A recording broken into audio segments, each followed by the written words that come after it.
Olá pessoal, bom dia, boa tarde, boa noite, dependendo da hora que você esteja vendo. Aqui mais um vídeo no canal e hoje vamos falar sobre holding patrimonial, holding familiar, suas vantagens e como ela serve para você pagar menos impostos. É uma forma de planejamento tributário e sucessório muito eficaz e, dependendo do seu caso, vale muito a pena e isso tem que ser analisado com muita calma. Lembrando que isso é uma forma de elisão fiscal. Elisão fiscal é algo totalmente ilícito. O que é ilícito, é crime, é evasão fiscal, que é quando você sonega impostos. Elisão fiscal, você faz um planejamento para pagar menos impostos e a holding patrimonial é uma forma, dependendo do seu caso, de pagar menos impostos totalmente lícita. Eu vou explicar aqui ponto a ponto quanto você poderia economizar, quanto vale a pena, os casos que valem a pena e que não valem. Então, se você gosta do conteúdo, deixa o like, se inscreve no canal, deixe seu comentário e eu vou passar aqui uma apresentação que eu fiz no Word. E caso alguém esteja interessado, comenta aqui "eu quero" no vídeo aqui que eu encaminho para vocês essa apresentação que eu fiz. Enfim, vamos lá pro vídeo em si. Como pagar menos impostos usando uma holding patrimonial. É uma forma de planejamento tributário e sucessório. Então, o que acontece? Na holding patrimonial, você abre uma empresa, pode ser LTDA, SA ou EIRELI, mas normalmente é limitada, em que o objeto social será a administração de seus próprios bens. Então, por exemplo, você tem uma casa que está alugada. Se você for recolher o imposto de renda sobre esse aluguel na pessoa física, pode chegar até 27% do valor do aluguel, dependendo da renda, que eu vou mostrar aqui quanto é. Caso você faça esse planejamento tributário, abrir uma pessoa jurídica, ou seja, uma holding patrimonial, para administrar seus próprios bens, esse valor pode chegar a apenas 11%. Então, dependendo de quantos bens você tem, de quanto você receba de aluguéis, enfim, não apenas aluguéis, isso pode ser muito vantajoso para você economizar impostos do que tendo tudo na pessoa física. Então, por exemplo, os sócios passam o patrimônio que possuem em sua pessoa física para uma pessoa jurídica para realizar a gestão dos bens. Então, nada que você tira os bens da sua pessoa física e passa para uma pessoa jurídica que você vai criar especificamente para aquilo. Podem ser imóveis residenciais que fornecem aluguéis, imóveis comerciais, etc. Pode ser bens, pode passar carro, enfim, qualquer coisa que você queira, você pode passar para sua holding patrimonial que irá administrar os seus bens. E esse tipo de estrutura é muito importante, pois faz com que se economize no pagamento de impostos, como eu falei, facilita o planejamento sucessório e patrimonial. Aqui, como eu informei, isso deve ser muito bem avaliado e pensado, pois às vezes, para constituir essa holding patrimonial, você vai ter gastos fixos, porque você vai abrir uma empresa, então a empresa tem que pagar impostos. Mas às vezes, a economia que você vai ter, por exemplo, nesse recolhimento de imposto de renda sobre um aluguel que você faria na pessoa física, a economia é maior se você passar para a pessoa jurídica, para a holding, e fazer esse procedimento. Então, isso deve ser pensado muito bem, ser colocado na ponta da caneta para avaliar. Então, sempre deve ser avaliado com um profissional. Então, sempre procure um profissional para fazer isso. E como eu falei aqui, essa questão do imposto de renda para pessoas físicas, a alíquota é progressiva. O que isso quer dizer? Quanto maior a renda da pessoa, maior será o montante que ele deve recolher de imposto de renda, no caso de pessoa física. Lembrando que tem sempre o caso que o imposto de renda da pessoa física, ele pode acontecer deduções, como por exemplo, se você gasta com saúde, educação de filhos, se você tem dependentes, aquilo pode ser deduzido do seu imposto de renda para você pagar. Então, como eu disse, tudo deve ser muito bem avaliado individualmente, cada caso. Essa aqui é a tabela progressiva, aqui é mensal e essa é anual. Na verdade, são os mesmos valores, só que uma é mensal e outra anual, do imposto de renda da pessoa física. Então, a pessoa que tem uma renda mensal de até R$ 1.900, né, hoje, ela não paga imposto de renda. E aqui vai aumentando. Se ele é de 1.900 a 2.800, paga 7,5%. E vai aumentando, sendo que pode chegar até 27,5% cada pessoa ao FIR a renda de mais de R$ 4.600, R$ 4.664 mensais. O que dá anual isso aqui entre 45 mil e 55 mil. Mas, como eu informei, você pode realizar deduções. Então, se você gasta com plano de saúde, tem independentes, você pode deduzir do seu imposto de renda essas questões, que com a pessoa jurídica não seria possível, com a holding patrimonial. Então, você vê que caso você receba, por exemplo, um aluguel de R$ 5.000, você já vai estar recolhendo aquele aluguel, pagando imposto de 27,5% sobre aquilo, que é muito alto. Então, às vezes, nesse caso, seria interessante você construir uma holding patrimonial para deter esse bem e recolher os impostos pela holding, né? Então, nesse caso de locação de imóvel, há diferença de tributação caso o imóvel esteja em nome da pessoa física ou da pessoa jurídica. Então, no caso do imóvel estar no nome da pessoa física, você paga o imposto conforme essa tabela progressiva aqui. Quanto mais você receber, maior o imposto você vai pagar. No caso do imóvel estar no nome da pessoa pessoa jurídica e o aluguel estar sendo pago à pessoa jurídica, né? Você vai abrir uma conta para aquela pessoa jurídica, aquela holding, uma conta bancária. E os impostos, pelo menos no caso do lucro presumido, será por volta de 11,3%. No caso, somando todos os impostos, PIS, COFINS, imposto de renda da pessoa jurídica e CSLL. Porque como é uma empresa, deve pagar todos esses impostos. Mas no fim, caso você estivesse recolhendo pela pessoa física, você pagaria 27,5% de imposto na alíquota máxima, enquanto 11,3% na pessoa jurídica. Então a diferença é muito grande. Você vê que é mais de 15% de diferença de imposto que você pagaria tendo o aluguel na pessoa jurídica ou na pessoa física. E além disso, a pessoa jurídica, né, para constituir essa holding patrimonial, tem custos envolvidos nisso, como a constituição da pessoa jurídica, o pagamento de um contador, porque como a empresa vai ter que ter contador, então você vai pagar uma mensalidade com um contador, você vai ter gastos, às vezes, com advogado para constituir essa empresa, essa pessoa jurídica, esses pagamentos dos impostos, mas mesmo assim, dependendo do caso, é mais vantajoso você ter uma holding patrimonial, ou uma holding familiar, como falam, né? Às vezes uma família tem bens e constitui uma holding familiar, né, para gerir o patrimônio dos bens da família. Lembrando que isso não é evasão fiscal. A holding patrimonial é uma elisão fiscal, que é totalmente legal. Já não pagar impostos é evasão fiscal. Então, se você recebe aluguel e não paga impostos daquilo, isso é crime, é evasão fiscal. Você corre sério risco de sofrer um processo criminal, um processo de pagar esses valores que você está sonegando, né?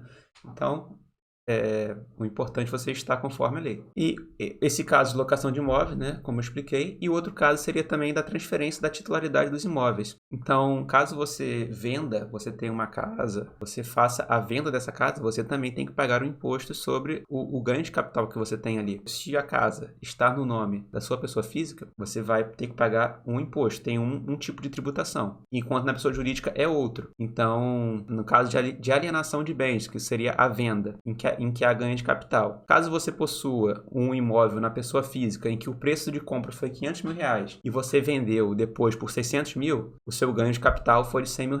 Caso o imóvel esteja no nome da pessoa física, você vai pagar 15% de imposto sobre esse ganho de capital. Ou seja, no exemplo que eu falei, né, o ganho de capital foi 100 mil. Então, 15% de 100 mil, você vai pagar 15 mil reais de imposto a título de ganho de capital, que você vai ter que pagar para o governo. Caso o imóvel esteja na titularidade dessa holding patrimonial, dessa pessoa jurídica, o imposto a ser pago é no montante de 6,73%. Porém, você deve se atentar que não incide sobre o ganho de capital, e sim sobre o valor da venda do imóvel. Isso é muito importante. Então, nesse caso aqui, né, que é esse exemplo que eu falei, o valor da venda foi de 600 mil reais. Logo, se pagaria 6,73% do referido montante, que daria 40.330 reais. Então, você vê que nesse caso, não vale a pena você fazer a venda pela pessoa jurídica, e sim pela pessoa física, caso você tivesse a situação hipotética. Eu tenho um imóvel que comprei por 500 mil, vendi por 600. É mais interessante você fazer a venda pela pessoa física, porque na pessoa física, efetivamente, é pelo ganho do capital, é 15% sobre o ganho que você teve. Já na pessoa jurídica, é 6,73% no valor da venda. Então, assim, mas existem casos que é mais vantajoso você vender pela pessoa jurídica. São casos em que a diferença da venda é muito grande. Normalmente é mais vantajoso vender um imóvel na pessoa jurídica quando o preço de compra do imóvel é muito menor do que o preço de venda. Então, um exemplo aqui. O imóvel foi comprado por 10 mil reais e você está vendendo um imóvel por 200 mil. No caso da pessoa física, incidiria 15% de imposto sobre o ganho de capital, ou seja, 15% de 190 mil reais, que seria 28.500 reais. No caso da pessoa jurídica, se esse imóvel estivesse na pessoa jurídica, incidiria 6,73% sobre o valor total da venda, ou seja, 6,73% de 200 mil reais, que dele daria 13.460. Então, você vê aqui, e no caso, nesse exemplo aqui, você pagaria muito menos imposto caso o bem estivesse no nome da pessoa jurídica, dessa holding patrimonial. Então, é tudo uma questão de planejamento. Você tem um bem,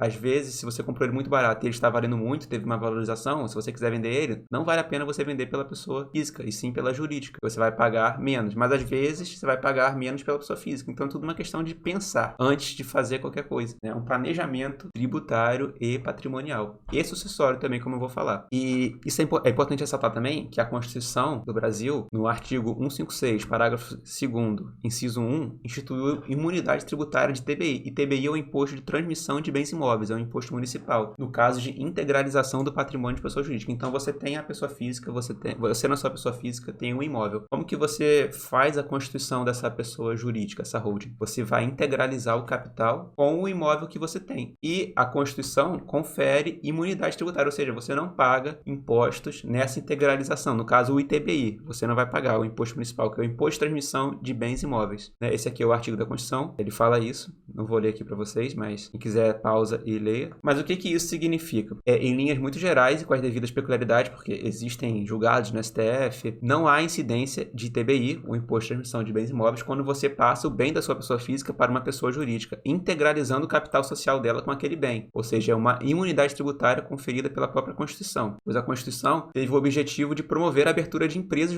pessoas jurídicas no país, porque quando você abre pessoa jurídica, você paga imposto para o governo, você está girando a economia. A Constituição previu isso para você constituir uma empresa para girar a economia do país. E além dessas questões tributárias, de planejamento tributário, a holding patrimonial é muito importante como uma forma de planejamento sucessório, pois ela facilita muito em caso de sucessão, o caso tradicional de sucessão de bens é através do inventário, que é um processo muito demorado, custoso. Às vezes as pessoas têm um bem só, o inventário demora tanto, você vai pagar tanto para advogado que você às vezes tem que vender o bem para poder pagar as custas daquele inventário e demora anos. E tendo uma holding patrimonial, caso você tenha feito esse planejamento antes, é muito mais célere, você paga muito menos, dependendo do caso, né? Tem casos que não vai valer a pena, então tem que ser muito bem avaliado. Há uma economia absurda no que se refere a impostos e celeridade do procedimento de planejamento sucessório. Vou dar o exemplo no caso do ITCMD, que é o imposto estadual, né? Imposto de transmissão de causa, mortes e doação. No Rio de Janeiro, ele varia de 4% a 8%, o ITCMD, que é no caso de quando há inventário. Existem projetos de lei no Congresso que propõem aumentar esse valor no Brasil, pois no Brasil é um dos países com o menor índice desse imposto